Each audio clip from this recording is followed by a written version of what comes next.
ನಗರದಲ್ಲಿ ಒತ್ತುವರಿಯಾಗಿರುವ ರಾಜಕಾಲುವೆ ಅತಿಕ್ರಮಣ ತೆರವಿಗೆ ಆಗ್ರಹಿಸಿ ಕರ್ನಾಟಕ ರಕ್ಷಣಾ ವೇದಿಕೆ ಸ್ವಾಭಿಮಾನಿ ಮಠದ ಜಿಲ್ಲಾ ಘಟಕ ವತಿಯಿಂದ ಶಿವಮೊಗ್ಗ ಜಿಲ್ಲಾಧಿಕಾರಿಗಳಿಗೆ ಮನವಿ ಸಲ್ಲಿಸಲಾಯಿತು.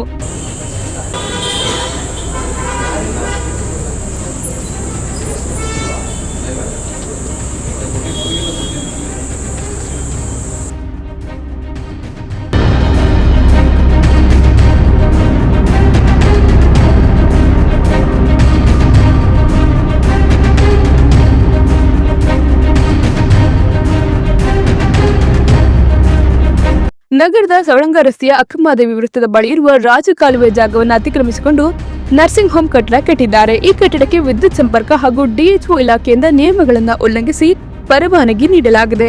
ಇದು ಮಳೆ ನೀರಿನ ಒಳಹರಿವಿಗೂ ಅಡ್ಡಿಯಾಗಿದೆ. ಕಸ ಹಾಗೂ ಇತರ ತ್ಯಾಜ್ಯಗಳನ್ನ ರಾಜಕಾಲುವೆಯಿಂದ ಆಚೆ ಬರುತ್ತಿದೆ. ಅದಲ್ಲದೆ ಸಾಮಾನ್ಯ ರೋಗಿಗಳು ಕೂಡ ತುರ್ತು ಸಂದರ್ಭದಲ್ಲಿ ವೈದ್ಯಕೀಯ ಚಿಕಿತ್ಸೆ ನೀಡಲು ಕೂಡ ಸುರಕ್ಷಿತವಾಗಿಲ್ಲ. ಆದ್ದರಿಂದ ಈ ಕಟ್ಟಡವನ್ನ ಕೂಡಲೇ ಸ್ಥಳಾಂತರಿಸಬೇಕು ಮತ್ತು ನರ್ಸಿಂಗ್ ಹೋಂ ತೆರಲು ಕೆಪಿಎಂಇ ನೋಂದಣಿ ಪ್ರಮಾಣವನ್ನ ರದ್ದುಗೊಳಿಸಬೇಕು. ರೋಗಿಗಳ ಹಿತದೃಷ್ಟಿಯಿಂದ ಆದರೂ ಈ ನರ್ಸಿಂಗ್ ಹೋಂ ಅನ್ನು ಸ್ಥಳಾಂತರಿಸಬೇಕೆಂದು ಕರ್ನಾಟಕ ರಕ್ಷಣಾ ವೇದಿಕೆ ಸ್ವಾಭಿಮಾನಿ ಬಣದ ಕಾರ್ಯಕರ್ತರು ಆಗ್ರಹಿಸಿದರು.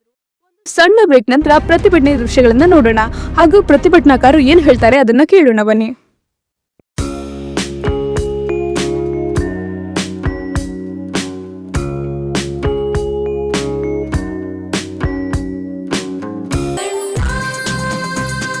ಸರ್ಫಾ ಕೋಟ್ಸ್, ಸರ್ಫಾ ಕೋಟ್ಸ್, ಸರ್ಫಾ ಕೋಟ್ಸ್ ರವರ ಸುದೀರ್ಘ ಬಾಳಿಕೆಯ ಸುಂದರವೂ ಆದ ಜಲಾಧಾರಿತ ಪರಿಸರ ಸ್ನೇಹಿ ಪೇಂಟ್ಗಳನ್ನೇ ಬಳಸಿ. Surfa luxury emulsion paint, odourless, low VOC, good for health, good for earth. Surfa quotes.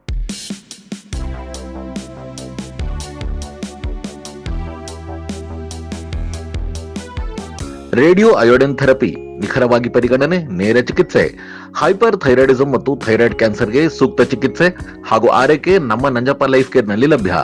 ಸಂಪರ್ಕಿಸಿ ನಂಜಪ್ಪ ಲೈಫ್ ಕೇರ್, ಗಾಡಿಕೊಪ್ಪ, ಸಾಗರ ರಸ್ತೆ, Shivamogga.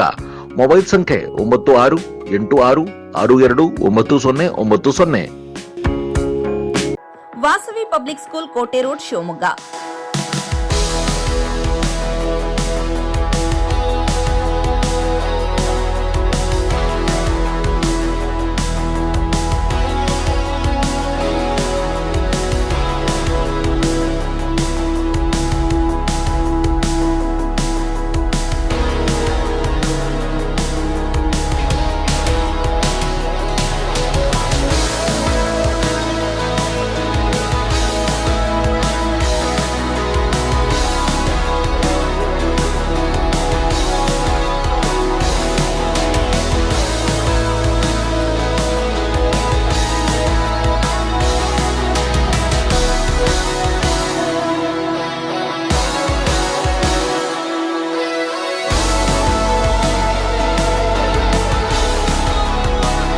Bringing excellence to student.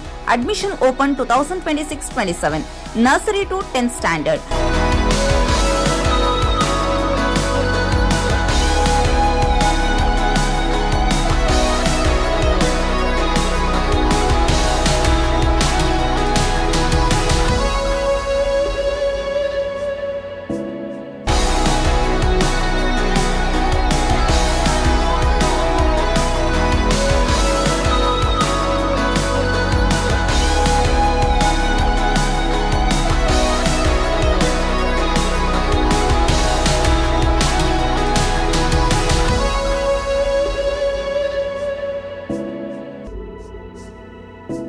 Innovative learning program, safe and supportive community, holistic character development, fun activities, track students' performances with class sati, celebrate their progress, attractive discount on single fee payment.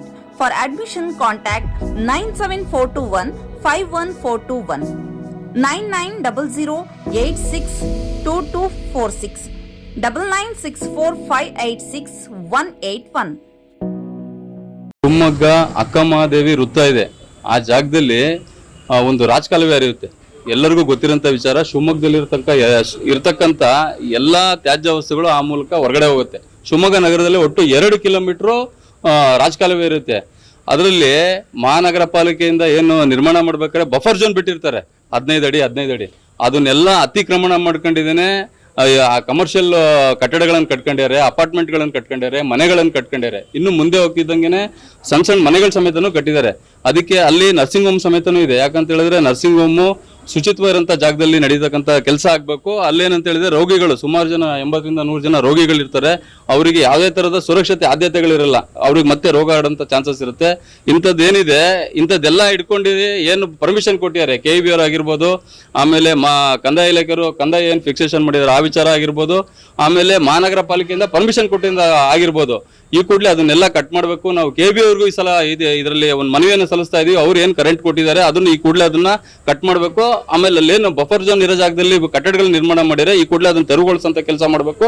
ಇಲ್ಲ ಅಂತ ಹೇಳಿದ್ರೆ ಜಿಲ್ಲಾಡಳಿತ ಇದ್ರ ಬಗ್ಗೆ ಸೂಕ್ತವಾದ ಗಮನ ಹರಿಸಲಿಲ್ಲ ಅಂತ ಹೇಳಿದ್ರೆ ಇದನ್ನ 1 ವಾರ ಗಡುವು ಕೊಡ್ತಾ ಇದೀವಿ ನಾವು. ಮುಂದಿನ 1 ವಾರದಲ್ಲಿ ನಾವು ಲೋಕಾಯುಕ್ತಕ್ಕೂ ಸಮೇತ ಈ ವಿಚಾರದಲ್ಲಿ ಕಂಪ್ಲೇಂಟ್ ಮಾಡ್ತೀವಿ ಅಂತ ಜಿಲ್ಲಾಡಳಿತಕ್ಕೆ ಮತ್ತು ಮಹಾನಗರ ಪಾಲಿಕೆ ಆಮೇಲೆ KEB ಆಗಿರ್ಬೋದು ಇವರು ಎಲ್ಲರಿಗೂ ನಾವು ಮತ್ತೆ ಡಿಸ್ಟ್ರಿಕ್ಟ್ ಹೆಲ್ತ್ ಆಫೀಸ್ ಆಗಿರ್ಬೋದು ಇವರಿಗೂ ಸಮೇತ ಎಲ್ಲರಿಗೂ ನಾವು ಎಚ್ಚರಿಕೆಯನ್ನು ಕೊಡ್ತಾ ಇದೀವಿ.